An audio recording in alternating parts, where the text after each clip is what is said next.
ഇന്നലത്തെ വീഡിയോയിൽ ഞാൻ പറഞ്ഞിട്ടുണ്ടായിരുന്നു നമ്മളൊരു റണ്ണിങ് ഷൂസ് അഴിക്കുന്ന സമയത്ത് ലേസ് അൺടൈ ചെയ്തതിന് ശേഷം മാത്രം ഷൂ അഴിക്കുക, അല്ലാന്നുണ്ടെങ്കിൽ അതിൻ്റെ അപ്പർ മെഷ് ഡാമേജ് ആവുമെന്ന്.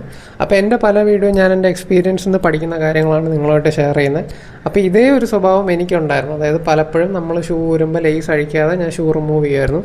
അത് കാരണം എൻ്റെ പ്യൂമയുടെ ഡീവിയേറ്റ് നൈട്രോ 3 വെറും 350 കിലോമീറ്റർ ആയിട്ടുള്ളൂ, ഉണ്ടായ ഡാമേജ് ഞാൻ നിങ്ങൾക്ക് കാണിച്ചു തരാം. സോ ഇത് ഞാൻ റേസിന് മാത്രം യൂസ് ചെയ്യുന്നതാണ്. അതായത് ഇത് വെച്ച് ഞാൻ ഒരു 5 ഹാഫ് മാരത്തോൺ റേസ് ഓടിയിട്ടുണ്ട്, പിന്നെ കുറച്ച് ടെമ്പോ റൺസ് ഓടിയിട്ടുണ്ട്. ഇതാ കണ്ട. അപ്പോൾ ഇത് ഉണ്ടാകുന്ന എങ്ങനെയെന്ന് പറഞ്ഞാൽ ഞാൻ യൂഷ്വലി ഷൂ റിമൂവ് ചെയ്യുന്നത് അതുകൊണ്ട് ഇവിടെ ഇങ്ങനെ ചവിട്ടി പിടിക്കും, എന്നിട്ട് ഇങ്ങനെ ബാക്കിലോട്ട് ആക്കുകയാണ് ചെയ്യുന്നത്. അപ്പോൾ ഇതായിരുന്നു ഞാൻ ചെയ്തുകൊണ്ടിരുന്നത്. വളരെ റീസെൻ്റ്ലിയാണ് ഞാൻ അറിഞ്ഞത് അപ്പർ മെഷീൻ ഒരുപാട് ഡാമേജ് ഉണ്ടാക്കുന്നത്. ചിരിച്ചുകൊണ്ടാണ് കാര്യം പറയുന്നതെങ്കിലും ഒരു 14-15 രൂപ കൊടുത്ത് മേടിച്ച പ്യൂമ ഡീവിയേറ്റ് നൈട്രോ 3 ആയിരുന്നു. അതിലാകെ ഇത്ര കിലോമീറ്റർ എനിക്ക് ചെയ്യാൻ പറ്റുള്ളൂ. അത് ഇറങ്ങിയ സമയത്താണ് ഞാൻ ഷൂ മേടിച്ചത്. റേസിനിടാൻ വേണ്ടിയാണ്. ഞാൻ അതിന് തന്നെയാണ് യൂസ് ചെയ്തുകൊണ്ടിരുന്നത്. പിന്നെ റേസിന് മുന്നേ ഉള്ള ഒരു ഫൈനൽ ടെമ്പോ സെഷൻ അല്ലെങ്കിൽ സ്പീഡ് വർക്കിന് ഇത് യൂസ് ചെയ്യുന്നുണ്ടായിരുന്നു. അല്ലാതെ കൂടുതൽ റേസിന് തന്നെയാണ് ഞാൻ യൂസ് ചെയ്തിട്ടുള്ളത്.